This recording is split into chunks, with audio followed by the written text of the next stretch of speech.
خواتین و حضرات السلام علیکم۔ Charlie plump United States navy میں ایک فائٹر پائلٹ تھا۔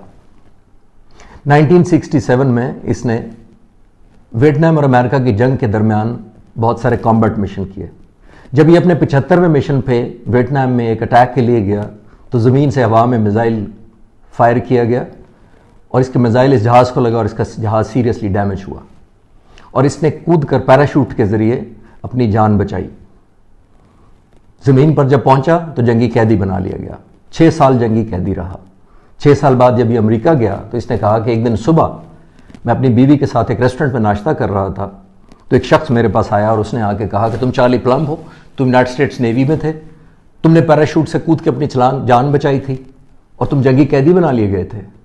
اس نے کہا ہاں میں یہ سب کچھ ہوں۔ بڑا حیران ہوا کہ اس نے مجھے کیسے پہچانا ہے۔ اس نے کہا میں ہوں، لیکن تم مجھے کیسے جانتے ہو اور تم کون ہو؟ اس نے کہا کہ جس صبح تم یہ مشن پر گئے تھے اور جس پیراشوٹ سے تم نے کود کر اپنی جان بچائی تھی وہ اس صبح پیراشوٹ میں نے پیک کیا تھا۔ خواتین و حضرات، چارلی پلمپ نے کہا کہ میں پوری رات سو نہیں سکا۔ میں سوچتا رہا کہ کتنے درجنوں لوگ میری دنیا میں اور میری زندگی میں ہیں جو میرے لیے آسانیاں پیدا کرتے ہیں اور کرتے رہے ہیں، جن کے بارے میں مکمل لا علم ہوں۔ خواتین و حضرات، کرونا کی وجہ سے آج کل ہم کوارنٹین میں ہیں اور سب احتیاط برت رہے ہیں۔ ہمارے وہ ڈرائیور، ملازمین، مالی اور ہماری زندگی میں درجنوں ایسے لوگ جنہوں نے ہماری زندگی میں آسانیاں پیدا کی، یہ وقت ہے کہ ہم یاد کریں ہو پیکڈ آور پیراشوٹ۔ ان کی زندگی میں آسانی لانے کی اب ہماری باری ہے۔ جو ہم ان کے لیے کر سکیں ہمیں کرنا چاہیے۔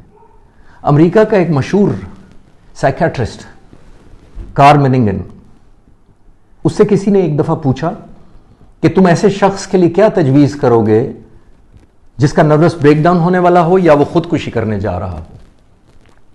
تو اس نے کہا میں صرف یہ تجویز کروں گا کہ وہ اپنے گھر کو تالا لگائے اور شہر سے دور کسی ایسی آبادی کے پاس جا کر ان کے کسی ایسے کام آئے کہ وہ لوگ اس کا بدلہ نہ دے سکیں اور ان کے میں استطاعت نہ ہو۔ That means he should do something for those who cannot repay him in cash or kind۔ اس نے کہا زندگی میں اگر آپ حقیقی خوشی پانا چاہتے ہیں تو کسی ایسے شخص یا ایسے لوگوں کے کام آئیں جو آپ کو ری پے نہ کر سکیں۔ خواتین و حضرات، ہم نے اپنی زندگی میں بہت ساری کامیابیاں بانٹی ہوں گی، ہم اپنے آپ کو کامیاب اور سکسیسفل بھی گنتے ہیں، لیکن خواتین و حضرات اس وقت ہمیں سکسیسفل سے اوپر ایک درجہ ہے، وہ ہے سگنیفیکنس کا درجہ، وہ حاصل کرنے کی ضرورت ہے۔ سکسیس اور سگنیفیکنس میں یہ فرق ہے کہ سکسیس عام طور پہ آپ کے اپنے لیے ہوتی ہے اور سگنیفیکنس زیادہ تر دوسروں کے لیے ہوتی ہے۔ سگنیفیکنٹ شخص کو زندگی میں خواتین و حضرات آپ نے پریشان اور مایوس کبھی نہیں دیکھا ہوگا، جبکہ ضروری نہیں کہ ہر وہ کامیاب جس کو ہم سکسیسفل کہتے ہیں وہ پریشان نہ ہو۔ خواتین و حضرات، یہ ٹائم ہے ان لوگوں کی زندگیوں میں آسانیاں اور خوشیاں بانٹنے کا جنہوں نے ہمارے لیے بہت کچھ کیا۔ آئیے ہم سب مل کر اس چیز کا احساس پیدا کریں اور ان کی زندگی میں جو بہتری ہم لا سکیں وہ لائیں۔ پاکستان زندہ باد۔